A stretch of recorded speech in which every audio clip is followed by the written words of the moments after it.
بسم الله الرحمن الرحيم نحمده ونصلي ونسلم على رسوله الكريم إن الذين يكتبون ما أنزل الله من الكتاب ويشترون به ثمنا قليلا. We've looked at the translation of this ayah, that those who conceal and put a cover on that which Allah Azza wa Jal has revealed, and they do not share it, and they do not pass it on to the inquirers, people that need to know about them, then surely such an act is a major sin, and this is equally haram and forbidden. Just like we've talked about other things that are forbidden, we talked about the 4 things that Allah Ta'ala has forbidden in ayah 173, then this act is also forbidden. People of in the previous kitabs, this instruction was given to them as well, just like many of the instructions. So they should share them with people, and they should let them make it aware of. So this is something that is not permissible, to conceal the ahkam of Allah Azza wa Jal. Particularly, probably it's also relevant here, because some of the people in Medina, some of the Jewish people from the Jewish community in Medina, they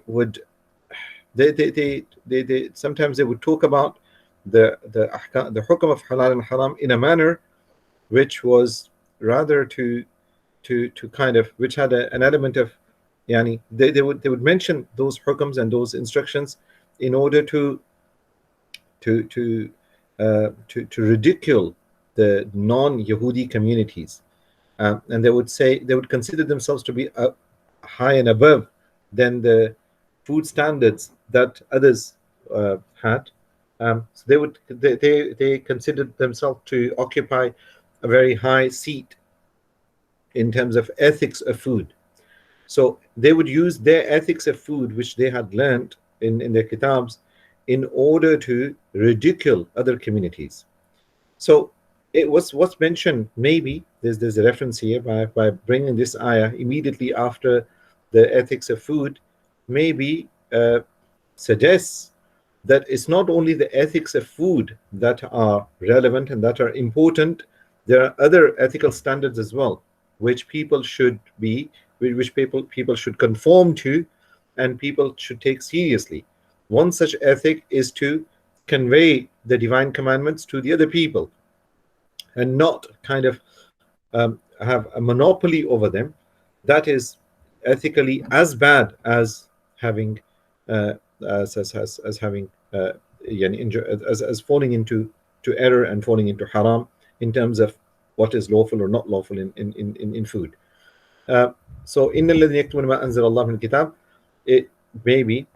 it deals with that particular evil of those who use their ethical standards in terms of food to ridicule and treat with contempt the other non-Jewish communities.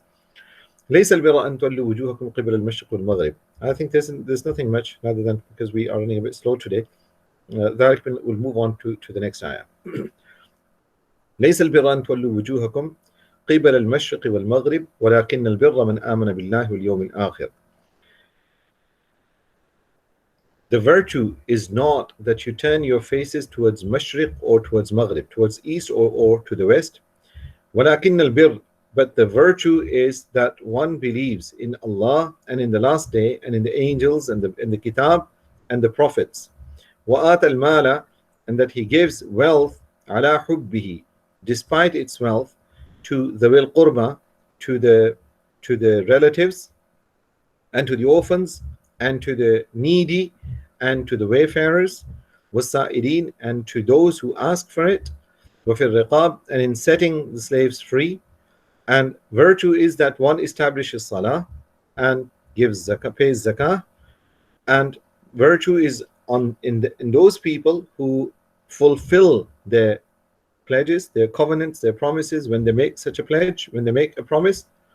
And virtue is in those people who are steadfast, who remain steadfast fil ba'sa, at the time of suffering, in during battles, at the time of battle, wad dharra, and during the periods of hardship. Al-ba'sa is suffering, والضراء, and hardship, وحين البأس, and at the time of meeting the enemies, or at the time of stress. أولئك الذين صدقوا, these are the people who are truthful, وأولئك المتقون, and these are the people who are righteous and God-fearing. This is ayah number 177. Arguably, we are entering into the second phase of Surah al-Baqarah. Up to ayah 176.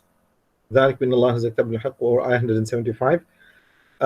This we were in the first part of Surah al-Baqarah, where Surah al-Baqarah is divided into, you can say it can be divided into two halves. The first half is such that the focus is primarily on Ya Bani Israel. If you remember the class, when we talked about Ya Bani Israel, the first Ya Bani Israel, which said that after Ya ayyuhan nasu u'budu rabbakum alladhi khalaqakum, where the invitation to Tawheed or invitation to Iman was given to the general masses, to the human race. Ya ayyuhan nasu u'budu rabbakum. Thereafter, Ya Bani Israel started, where we noticed that address was to rather a specific community, children of Israel, and that this was important.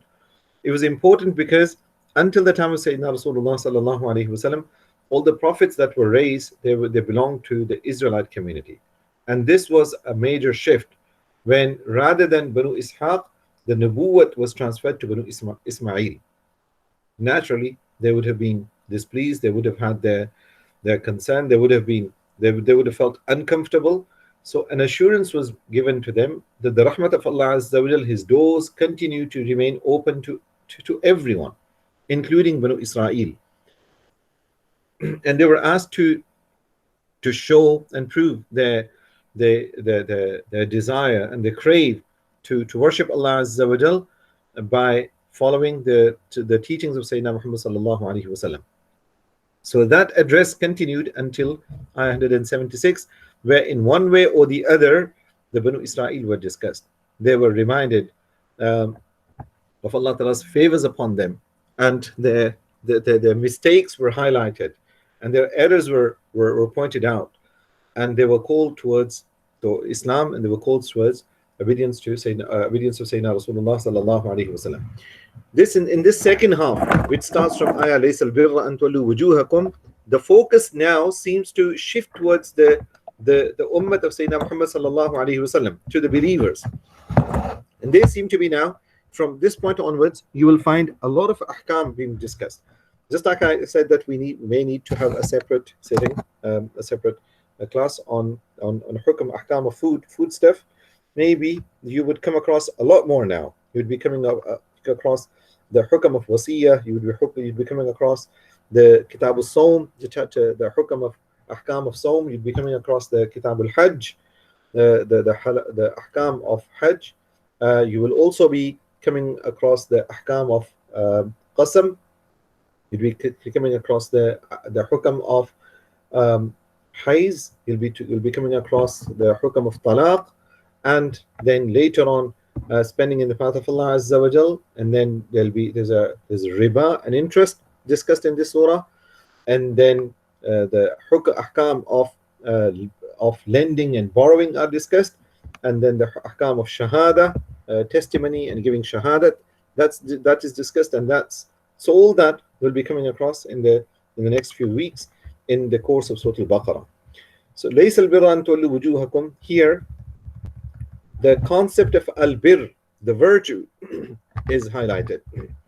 So we've talked about iman. Iman is important, and within iman, the pursuit of believers is the virtue, and what they look for is al-khair. So the Almighty Allah, al-birr can be translated as al-khair, something that is good, something that is virtuous, something that is praiseworthy. So the praiseworthy practices are not those kind of rusum, not those kind of external ritual things. In fact, the obedience and al-khair lies in a person's mindset, and it lies in a person's general overall attitude, and it lies in a person's intention. And that intention and that mindset is the mindset of obedience, is the essence of virtue. So Allah Ta'ala says, Al-birra, laysa al-birra, virtue is not that you turn your faces towards east or the west. If you remember, the second juz started with a discussion on change of Qibla from Bayt al-Maqdis to the Al-Kaaba. So that discussion happened. What's being mentioned here is that these external, these rituals, they are not the essence of deen. Just the essence of deen lies in something else, and that is the spirit and the of deen, and that is the spirit of obedience. So it's not the rituals of facing to your faces towards the east or to the west that matter most. What is virtue? ولكن البر, the essence of virtue is that man amana billah, that one believes in Allah Azza wa Jal, in the last day, in malaika, in kitab, and nabiyyin. So imaniyat, all the aqidah aspects are mentioned here. So the key things of deen are three things. One is aqaid, the other aqidas, that's the belief system. The second is a'mal, practices, and the third is akhlaq. So the aqaid is just aqidah, is the imaniyat, the Prophet an tu'mina billah wa malaikatihi, the tenets of faith. And a'mal is Islam. That is salah, that is shahada, salah, and zakah, sawm, hajj, etc. That is those are a'mal. And then there are akhlaq as well. Wa'at al-mala, and that one gives his wealth ala hubbi, despite his love for it. Ala hubbihi, the pronoun here, hubbihi, his mahabbat, his love, can be explained. This is explained in about there are three different interpretations of it. One is wa'at al-mala ala hubbihi, ay ala hubbillahi ta'ala, that one gives the wealth ala hubbihi, because of his mahabbat for the Almighty Allah Azza wa Jal. Not for the sake of worldly fame, not for the sake of recognition in this dunya, not to satisfy or please someone else, but it's only he does so only to please the Almighty Allah Azza wa Jal. Just as it's mentioned in Surah Al-Insan, Surah Al-Dahr, إنما نطعمكم لوجه الله لا نريد منكم جزاء ولا شكورا, that they feed the poor, the sa'ilin, people that come to ask for it, and the prisoners, and they feed them despite themselves being in need. They give preference to the needy people, and then they say to the needy people, we do not even want any acknowledgement from you.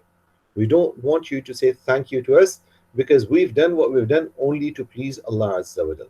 إِنَّمَا نُطْعِمُكُمْ لِوَجْهِ اللَّهِ, and that's what's mentioned here. عَلَى حُبِّهِ, because of one's mahabbat for Allah Ta'ala. That is the one meaning. The other possible meaning here is that hubbihi means that he, despite him loving the wealth, he still gives it away to the poor. وَآتَ الْمَالَ عَلَى حُبِّ رَغْمَ حُبِّ الْمَالِ, despite having crave for wealth, he wants to have a better car, but still he gives away some of the wealth to the poor and to the needy, and settles for less, a normal vehicle that wasn't his ideal, and he does so despite having love for the wealth. Despite that he wants to keep it, he still gives it away to the poor and to the needy in order to please Allah Azza wa Jal. So the second meaning of hubbihi means despite hubbil mal. And the third possible interpretation here is wa'at al-mala ala hubbihi, ay ala hubbi ityan al-mal, that he gives the wealth to the people and he loves doing so. It's not that he's being forced to it. It's not that he has no other choice, but voluntarily he loves doing that. He loves helping people. He loves being charitable. So that is perfectly fine. وَآتَ الْمَالَ عَلَى حُبِّي, one gives wealth and he loves to, and he's happy and he finds contentment in being charitable, then that is وَآتَ الْمَالَ عَلَى حُبِّي. The will qurba, he gives it to the relatives. Now, zakah is mentioned in probably a couple of lines later. But in this ayah, we say at al-mala is mentioned before the specific zakat is mentioned. What's important to understand here, that it's not only zakah which is compulsory. There's more than zakah that one needs to look at and one needs to be mindful of. One is zakah, which one must do, but other than zakah, one must also spend upon these people. So say if you have given wealth you paid your zakah, then a relative expresses his need, or you know that he is needy or she is needy, then it is yani, it carries great virtue to reach out to such relatives, especially or you or sometimes there are some relatives who are in need, but they do not meet the criteria of receiving zakah. So you still help such relatives, then that carries great merits, and that is that has a lot of virtue. So one gives his wealth to the wil qurba, to the relatives, wal yatama, and to the orphans, masakin, ibn sabil, wasa'ilin, and people who come to ask for it. Sometimes people come to ask. So if one cannot help them, then you should at least, what you shouldn't do is abuse them. That it is yani it's considered an evil practice that someone comes to you asking for help, and you abuse such people, then that violates the ethics of Islam. That should be avoided at all costs. It's mentioned in the Quran Kareem and the hadith of the Prophet sallallahu alaihi wasallam that you should be waqulu, at least you should say something pleasing, something that kind of makes them feel not bad. In fact, one of the etiquettes and the adab is that you say such things to people in order to make them feel better. Especially one of the adab of visiting a sick person. The Prophet ﷺ said that give them hope. Because if you say something to them, oh, inshallah, you'll recover, you'll be fine, you will not, this, inshallah, these kind of things are not must not be taken seriously. You say nice things to a sick person. The Prophet ﷺ said this will not delay his death, because the set time of death, no one, it will not be delayed. However, it makes him feel better. So may Allah Ta'ala give us tawfiq. Wasa'ilin, when the sa'ilin, people that come to ask for things, people that come to ask for help, then to give them and to help them as much as one can afford. That is one of the key ethics of our deen. Wafir riqab, and in setting slaves free. Slaves usually cost a lot, so one may not be able to pay the entire cost of setting a slave free, but whatever little one is able to do, one should try and do that. Wafir riqab, and in terms of setting slaves free, this is a praiseworthy practice that people contribute towards setting a slave free. Wa aqama salah, and one establishes salah, and one gives zakah. These are acts of piety. Wal mufuna bi'ahdihim, and people who regularly fulfill the promises that they make. So it's not just one random act promise was fulfilled.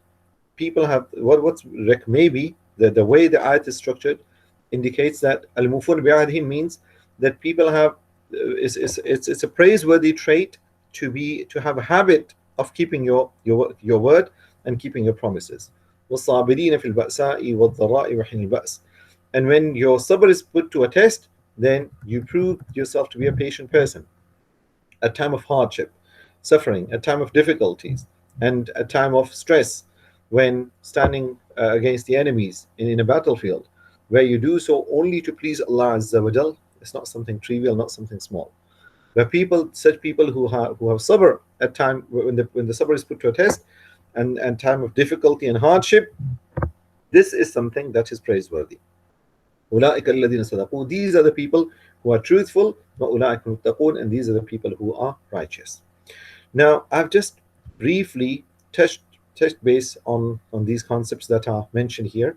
On this ayah, we had a couple of reminders at the start of lockdown. When the lockdown started, 2 Friday reminders were on this subject, and Sister Halima has just posted the link in our chat side of the class, where it says Friday reminders on Ayatul Bir. If you save this and later try and just listen to it while you do your other daily chores, even that will be beneficial, because there we tried to elaborate on the ayah. I think there were two reminders on 2 consecutive Fridays, where we delved deeper into everything that's mentioned here, and other relevant aspects they were discussed in detail. So I do recommend that you spare some time to listen to it before next Friday. And if there are any questions, please feel free to highlight. Inshallah, we'll try and answer them. Hopefully, inshallah, I think it's quite rich and quite comprehensive. inshallah you'll have most of your questions answered. There's also a request here uh, where someone said that, okay, part one and part two. Please do note the two parts. Jazakallah khairan, sister. Someone has said that please go over 8 signs of Tawheed again, which we did last week. I'm happy to do that, ayah 164, but that will take a bit of time, maybe another 15-20 minutes, because that is a lengthy discussion. Our last week's lesson, whatever we discussed last week, it's there available on YouTube, or Masjid's YouTube channel, and it was also posted in our class WhatsApp group, last week's recording. If you please spare some time to listen to those recordings where things will be covered, rather than having to go through that ayat again, inshallah, it'll be beneficial. You'll have your queries and whatever you're looking for, inshallah, answered there. But if you still have questions left that are unanswered, I'm more than happy to go through this ayah again next week. So if that recording is not helpful, or if there are still issues to be tackled, or if you have anything specific in mind at the moment, please do mention here. Inshallah, I'll try and address that. The next ayah now, as I said, it'll talk about the ahkam and the rules and the principles that apply to a Muslim's life. They'll be discussed in detail one after the other. The first one here relates to al-qisas. Okay. So let us look at the ayah. أعوذ بالله من الشيطان الرجيم. يا أيها الذين آمنوا كتب عليكم القصاص في القتلى. All those who you believe. كتب عليكم القصاص. Al-qisas, which is legal retribution, has been كتب عليكم, prescribed for you in regards to the murdered ones, those who are murdered. Al-hurru bil-hurr, the free man in return for the free man, and a slave for the slave, and a woman for a woman, a female for the female. فَمَنْ عُفِيَ لَهُ مِنْ أَخِيهِ شَيْءٍ. However, that person for whom something's been pardoned by his brother, shay'un, something's been pardoned, فَاتِّبَاعٌ بِالْمَعْرُوفِ, then is prescribed to follow up in a suitable, in a matter that is just, in a just manner, in a conventional, in an approved manner. وَأَدَاءٌ إِلَيْهِ بِإِحْسَانٍ, and the payment towards him بِإِحْسَانٍ, in kindness. ذَلِكَ تَخْفِيفٌ مِنْ رَبِّكُمْ وَرَحْمَةٌ, this is a concession from your Lord and a mercy. فَمَنْ اعْتَدَى بَعْدَ ذَلِكَ, whoever transgresses thereafter, فَلَهُ, then for him is عَذَابٌ أَلِيمٌ, for him is painful punishment.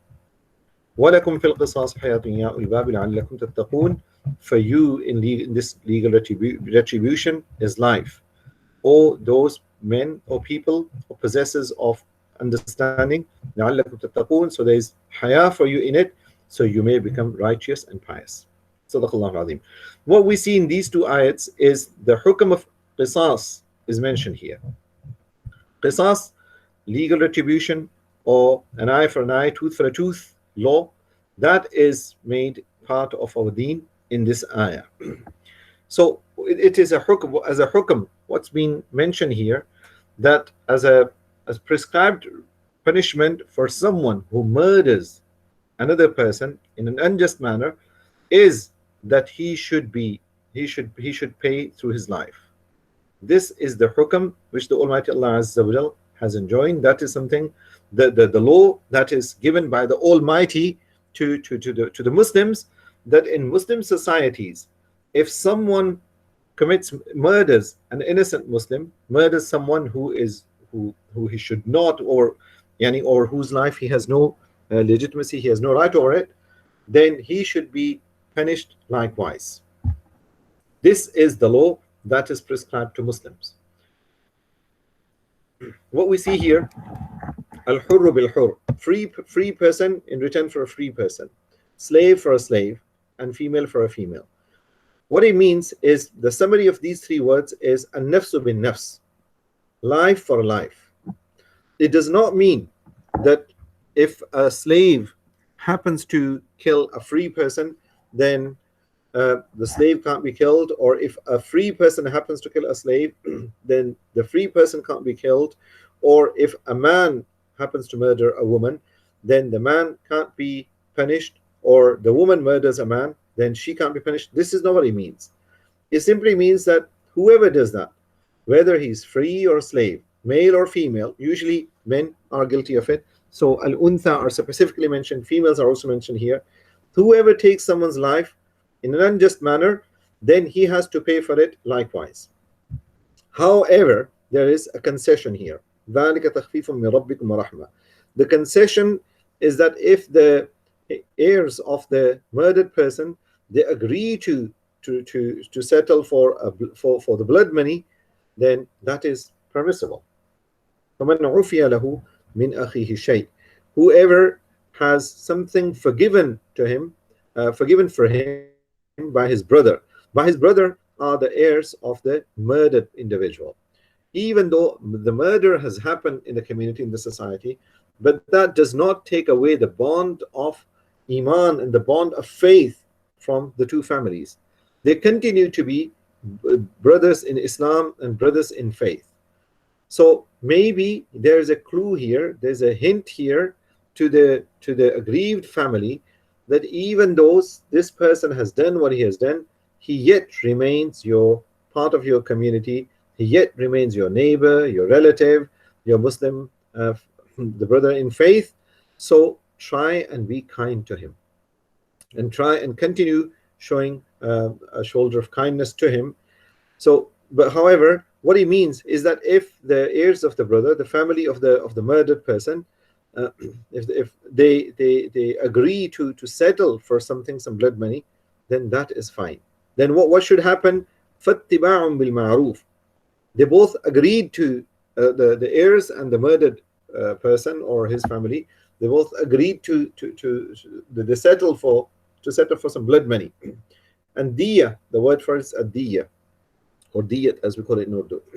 That the amount of diyat is 100 camels. This was set by the Prophet ﷺ at the time. So this was the value of 100 camels, or its equivalent in gold or silver. If I remember correctly, then in gold it was 100 dinars, and in silver it was 10,000 dirhams. So this was the diyat money, this was the blood money.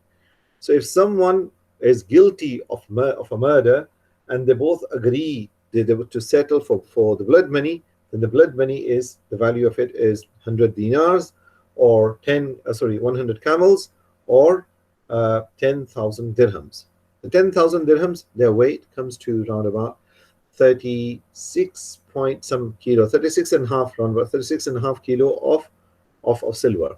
That's quite a bit of silver. So that is something which that is the amount of blood money. But then it is important to understand that these kind of decisions are to be made by an approved judiciary of a person. So someone, a judge or a qadi, the case should be brought before him, and then he, having looked at the details, only then he can issue a verdict whether the guilty party has to pay in a manner appropriate, or nothing should be done, or the blood money, whatever he agrees over. It's not for the people to take law into their own hands. So aggrieved family, just because they suspect someone to be the murderer, they can't go and do anything to him and consider this to be permissible in the light of this verse, because it means clearly, this is through the consensus of the ummah, that this is something that has to have the backing of the law, the backing of the judge, the backing of an official, social official who looks into the details and then issues a verdict. So even if the killer is known, and even if the killer admits openly that he is the murderer, still it won't be permissible for the aggrieved family to go and have and attack him or try and attempt his life, because that is not permissible unless approved by a judge. So, but if they agree to the blood money, فَاتِّبَاعٌ بِالْمَعْرُوفِ, thereafter they can pursue the payment in a manner which is al-ma'ruf, which is suitable, conventional, which is not out with the norm, So in a normal, just manner, they can pursue for the payment. فَاتِّبَاعًا بِالْمَعْرُوفِ, they can follow it up بِالْمَعْرُوف in an approved manner. وَأَدَاءٌ إِلَيْهِ بِإِحْسَانٍ, and those who agree to the payment of blood money, they should pay it towards the aggrieved ones بِإِحْسَان, in a kind manner. So if it's approved to be that they agree to 10,000 dirhams, then pay it on time. Don't just linger on with the payment, and do not annoy them by delaying the payment. In fact, rather than paying 10,000, pay 10,100. So in a kind manner, pay it on time, and do not trouble them anymore. فَاتِّبَاعٌ بِالْمَعْرُوفِ, then following it up in a manner which is normal, which is conventional, which is approved, and payment towards the aggrieved in kindness. So this blood money and this diyat, the law of diyat, is concession from your Lord and His rahmah. فَمَنْ يَعْتَدَى بَعْدَ ذَلِكَ, whoever transgresses thereafter. So say they agree to receiving blood money, and once the blood money is paid, they thereafter go and then take life of the murderer again, then فَلَهُ عَذَابٌ أَلِيمٌ, is painful punishment. So the payment of blood money or the qisas should end and terminate the grievance, and thereafter the rift shouldn't be deepened or shouldn't be widened. For instance, someone killed another person innocently, and the justice was done, the qadi issued a verdict, and qisas was done. Thereafter, the aggrieved family, they still harbor hostility and anger, and then they go and kill more people. And that is i'tida, that is a transgression, and that is something which Allah Azza wa Jal does not approve of. فَلَهُ عَذَابٌ أَلِيمٌ, for him is painful punishment. وَلَكُمْ فِي الْقِصَاصِ حَيَاةٌ, for you in qisas is hayat. Now remember, don't take this lightly. The law of life or life will ensure the sanctity of life to be preserved. So this is what the wisdom of the preceding ayah is given in ayah 179, that this law has been prescribed in order to maintain the sanctity of life in you and in your societies. So the societies, the statement here is that societies where qisas is practiced, there'll be less murders, and in such society, people, the value of their life will be maintained, and it'll stay, and people will not take law in their own hands. But if you did not take this, and if you abandon this principle, then the value of life, there's no guarantee for it. So that's what is mentioned in this ayah, al-bab la'allakum tattaqun, and this is what the Almighty Allah Azza wa Jal has mentioned here. كتب عليكم إذا حضر أحدكم الموت إن ترك خيرا الوصية للوالدين والأقربين بالمعروف حقا على المتقين. It has been written again upon you, it's been prescribed for you. إذا حضر أحدكم الموت, when the maut and death approaches one of you. So one of you is near death, one is approaching death. The death approaches him, that he knows that the time of death has drawn near. He's been unwell, he's been diagnosed with a condition, a chronic condition of some sort, and he knows that there is no escape from it, the death awaits him. Now he's approaching that time. So it is at that time, it's been prescribed upon you to write al-wasiyah, to make a will.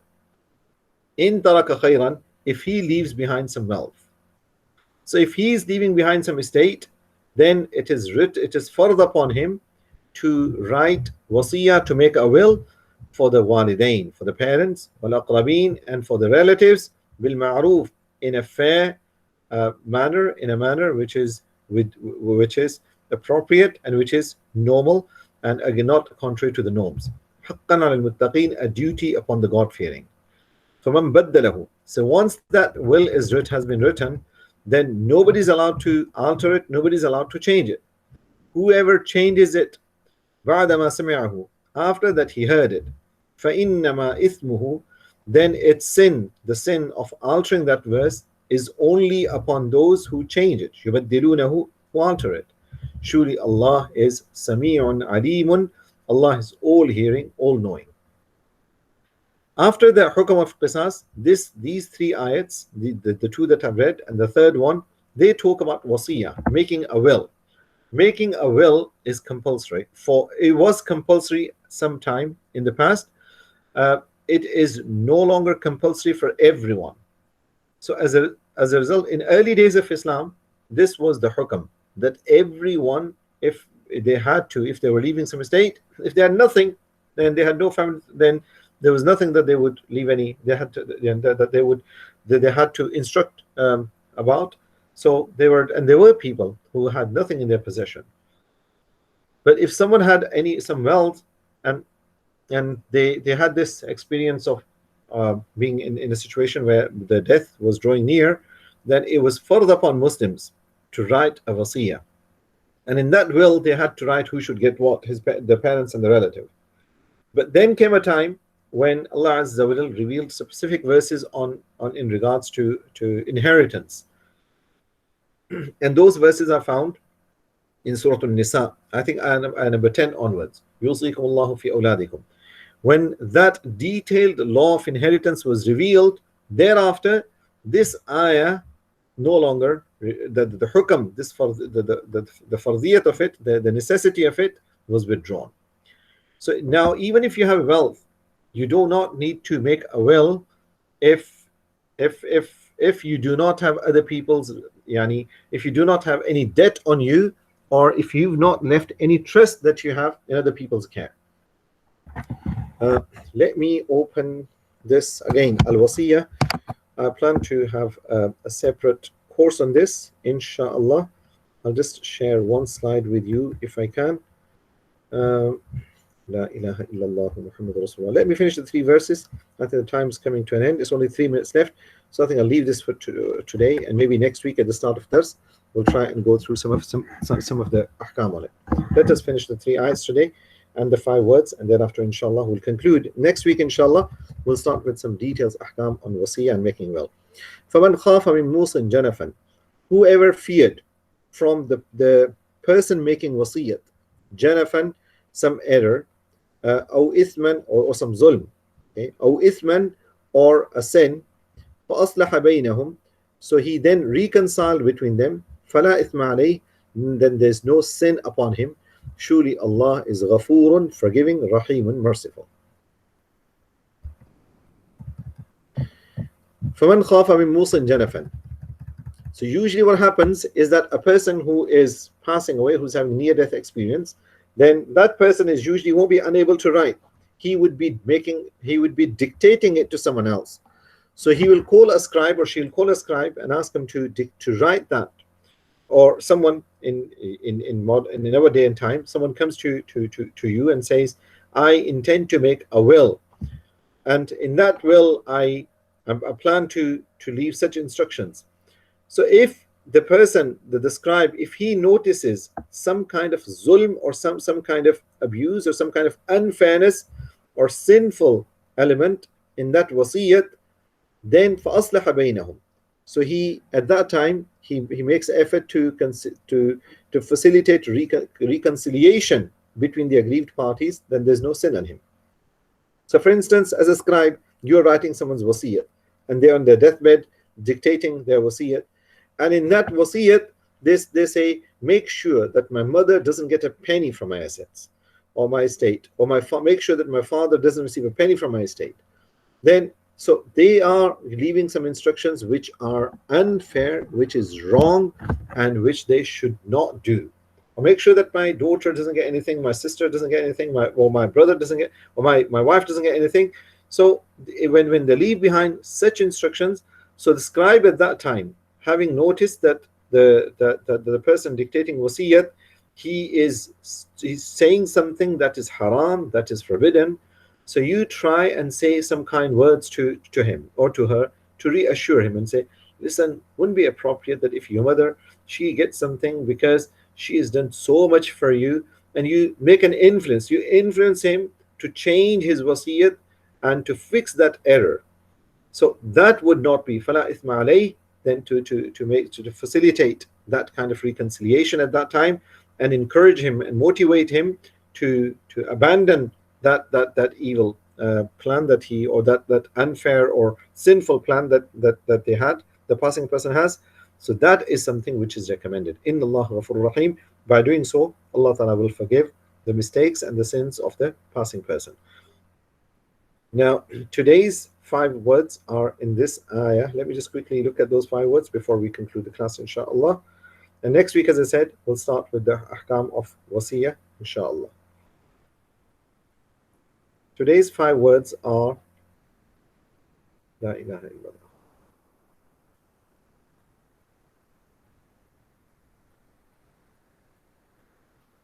So let's take a bit of time. Okay.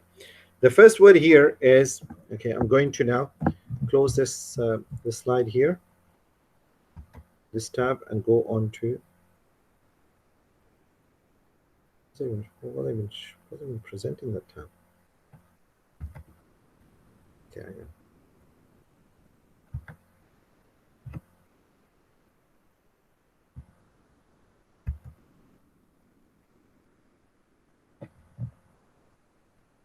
That's the wrong slide, I'm sorry. So the first word here is khafa. فَمَنْ خَافَ مِنْ مُوصٍ جَنَفًا. So khafa means someone feared. Khafa comes from the word khawf. So khafa, he feared. فَمَنْ خَافَ, so that person who feared. The second word is ithm. Ithm means a sin.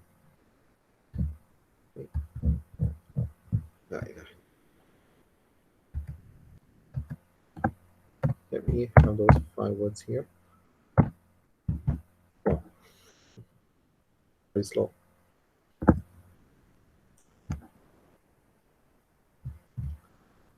La ilaha illallah.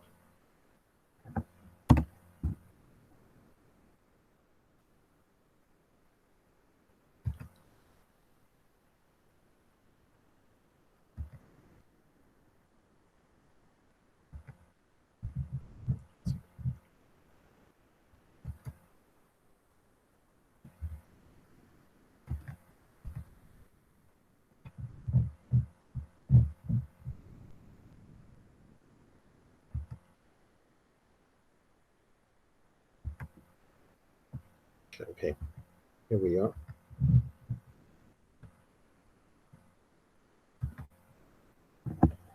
Okay, the first word here is khafa, and the second word here is ithm.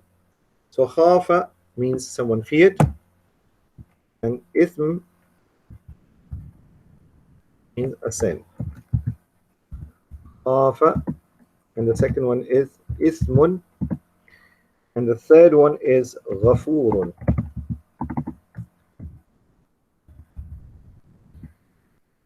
Fourth one is alladina, and the last one is fahuwa khayrun.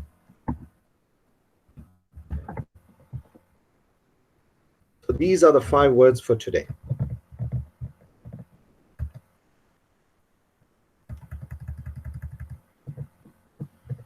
Khafa means someone feared.